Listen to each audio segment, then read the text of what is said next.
മലയാളത്തിന്റെ താരരാജാവ് മോഹൻലാൽ തെലുങ്കിൽ അഭിനയിക്കുന്ന ചിത്രമെന്ന നിലയിൽ മലയാളികൾക്കിടയിൽ ഏറെ ശ്രദ്ധ നേടിയ ഇന്ത്യൻ തെലുങ്ക് ഭാഷാ ഫാന്റസി ചിത്രമാണ് കണ്ണപ്പ. മുകേഷ് കുമാർ സിംഗ് സംവിധാനം ചെയ്യുന്ന ചിത്രം സിനിമാ മേഖലയെയും ആരാധകരെയും ഒരേപോലെ ആവേശത്തിലാക്കാനുള്ള പ്രധാന കാരണം അതിലഭിനയിക്കുന്ന താരങ്ങൾ തന്നെയായിരുന്നു. ഇത്രയും താരമൂല്യമുള്ളവരെ ഒരുമിച്ച് കൊണ്ടുവരണമെങ്കിൽ അത് ചില്ലറ കാര്യമല്ലെന്ന് അന്നേ ഭൂരിഭാഗവും അഭിപ്രായപ്പെട്ടിരുന്നു. വിഷ്ണു മഞ്ജു പ്രധാന കഥാപാത്രമായി എത്തുന്ന ചിത്രത്തിന്റെ ടീസർ കഴിഞ്ഞ ദിവസമാണ് പുറത്തെത്തിയത്. പ്രഭാസ്, അക്ഷയ് കുമാർ, ശരത് കുമാർ, മോഹൻ ബാബു, മോഹൻലാൽ, കാജൽ അഗർവാൾ തുടങ്ങി വൻ താരനിര അണിനിരുന്ന ടീസർ ഞൊടിയിടയിലാണ് സോഷ്യൽ മീഡിയ വൈറലായി മാറിയത്. ഇതിൽ തന്നെ ഏറ്റവും കൂടുതൽ ശ്രദ്ധ നേടിയത് നമ്മുടെ സ്വന്തം ലാലേട്ടന്റെ അപ്പിയറൻസ് തന്നെയാണ്. ഒരു മലയാള താരം ഇത്രയും ഗെറ്റപ്പിലെത്തിയത് അത്ഭുതത്തോടെയാണ് ഭൂരിഭാഗവും നോക്കിക്കണ്ടത്. ഇപ്പുറത്തോ മോഹൻലാലിന്റെ ഇതുവരെ കാണാത്ത ഗെറ്റപ്പും ഭാവങ്ങളുമെല്ലാം കണ്ട ആവേശത്തിലാണ് മലയാളി പ്രേക്ഷകരുണ്ടായിരുന്നത്. ടീസറിൽ ഒരു മിന്നായം പോലെയാണ് ലാലേട്ടനെ കാണിക്കുന്നതെങ്കിലും ആ ലുക്ക് സോഷ്യൽ മീഡിയ ഏറ്റെടുത്തു കഴിഞ്ഞു. മുടി വളർത്തി മുഖത്ത് കരിതേച്ച് ഇതുവരെ കാണാത്ത ലാലേട്ടൻ ലുക്കാണ് സിനിമയിലുള്ളത്. ലാലേട്ടന്റെ പിറന്നാൾ ദിവസം ആശംസ അറിയിച്ചുകൊണ്ട് Kannappa team character look model poster പുറത്തിറക്കിയിരുന്നു. നിഴല് പോലെ സർപ്രൈസ് രീതിയിൽ പൂർണ്ണമായും കഥാപാത്രത്തിന്റെ ലുക്ക് വെളിപ്പെടുത്താതെയാണ് പോസ്റ്റർ അന്ന് പുറത്തെത്തിയത്. ചിത്രത്തിലെ അദ്ദേഹത്തിന്റെ കഥാപാത്രത്തിന്റെ സ്വഭാവമാണ് അണിയറ പ്രവർത്തകർ ഇതിലൂടെ തുറന്നുകാട്ടിയത്.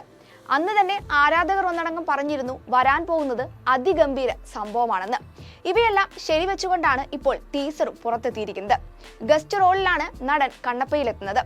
ബ്രഹ്മാണ്ഡ ചിത്രമെന്ന് ഒറ്റ മാത്രയിൽ വിശേഷിപ്പിക്കാൻ സാധിക്കുന്ന ടീസറാണ് ഇപ്പോൾ പുറത്തെത്തിയിരിക്കുന്നത്. വിഷ്ണു മഞ്ജുവിന്റെ ആക്ഷൻ സീനുകളും ശിവനായി എത്തുന്ന അക്ഷയ് കുമാറും ശരത് കുമാറും മോഹൻ ബാബുവുമെല്ലാം ഞെട്ടിപ്പിക്കുന്ന പ്രകടനമാണ് കാഴ്ചവെച്ചിരിക്കുന്നത്. എല്ലാ ജനറേഷനിലും ഉൾപ്പെട്ടവർക്ക് കണ്ണപ്പ പുതിയ സിനിമാറ്റിക് അനുഭവമായിരിക്കുമെന്ന കാര്യത്തിൽ സംശയമില്ല. 100 കോടി ബജറ്റിലൊരുങ്ങുന്ന ചിത്രം ഭക്തി എന്നതിനപ്പുറം പല കാര്യങ്ങളും പറഞ്ഞു വെക്കുന്നുണ്ടെന്നാണ് നിർമ്മാതാവ് മോഹൻ ബാബു പറഞ്ഞത്. യഥാർത്ഥ സംഭവത്തെ ആസ്പദമാക്കിയാണ് ചിത്രം ഒരുക്കിയിരിക്കുന്നത്. കണ്ണപ്പ എന്ന ശിവഭക്തന്റെ കഥ പറയുന്ന ചിത്രം 1976 പുറത്തിറങ്ങിയ തെലുങ്ക് ചിത്രം ഭക്ത കണ്ണപ്പയ്ക്കുള്ള ട്രിബ്യൂട്ട് എന്ന നിലയിലാണ് ഒരുങ്ങുന്നത്. തെലുങ്ക്, തമിഴ്, മലയാളം, കന്നഡ, ഹിന്ദി, ഇംഗ്ലീഷ് തുടങ്ങിയ ഭാഷകളിൽ ചിത്രം റിലീസിനെത്തും. മോഹൻ ബാബുവിന്റെ ഉടമസ്ഥതയിലുള്ള 24 ഫ്രെയിംസ് ഫാക്ടറി, AVA എന്റർടൈൻമെന്റ്സ് എന്നീ ബാനറുകളിലാണ് ചിത്രത്തിന്റെ നിർമ്മാണം. ബോളിവുഡ് സംവിധായകനും നിർമ്മാതാവുമായ മുകേഷ് കുമാർ സിംഗിന്റെ തെലുങ്ക് അരങ്ങേറ്റ ചിത്രം കൂടിയാണ് കണ്ണപ്പ. മണി ശർമ്മയും മലയാളത്തിന്റെ സ്റ്റീഫൻ ദേവസിയുമാണ് സംഗീത സംവിധാനം നിർവഹിക്കുന്നത്. ഹോളിവുഡ് ഛായാഗ്രാഹകൻ ഷെൽഡൻ ചാവുവാണ് കണ്ണപ്പയ്ക്ക് ക്യാമറ ചലിപ്പിച്ചിരിക്കുന്നത്. കഥാപാത്രങ്ങളുടെ പൂർണ്ണതയ്ക്ക് വേണ്ടി എന്തും ചെയ്യാൻ മടിയില്ലാത്ത നടനാണ് ലാലേട്ടൻ.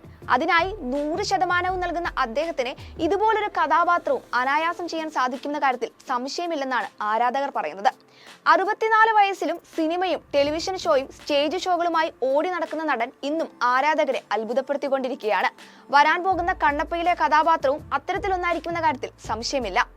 അതേസമയം മോഹൻലാൽ നായകനാവുന്ന മറ്റൊരു പാൻ ഇന്ത്യൻ ചിത്രവും അണിയറയിൽ ഒരുങ്ങുന്നുണ്ട്. 200 കോടി ബജറ്റിലൊരുങ്ങുന്ന വൃഷഭ. എപ്പിക് ആക്ഷൻ എന്റർടൈനർ വിഭാഗത്തിൽപ്പെടുന്ന ചിത്രം പ്രധാന കഥാപാത്രങ്ങളെ മുൻനിർത്തി തലമുറകളിലൂടെയാണ് കഥ പറയുന്നത്. മലയാളത്തിലും തെലുങ്കിലുമാണ് സിനിമ ചിത്രീകരിക്കുന്നതെങ്കിലും തമിഴ്, കന്നഡ, ഹിന്ദി ഭാഷകളിലായി ചിത്രം റിലീസിനെത്തും. റോഷൻ മെഗ, ഷനയ കപൂർ, സഹ്റ ഖാൻ, രാഗിണി ദ്വിവേദി, ശ്രീകാന്ത് മെഗ തുടങ്ങിയവരാണ് ചിത്രത്തിൽ മറ്റ് കഥാപാത്രങ്ങളെ അവതരിപ്പിക്കുന്നത്. Entertainment desk, movie world media.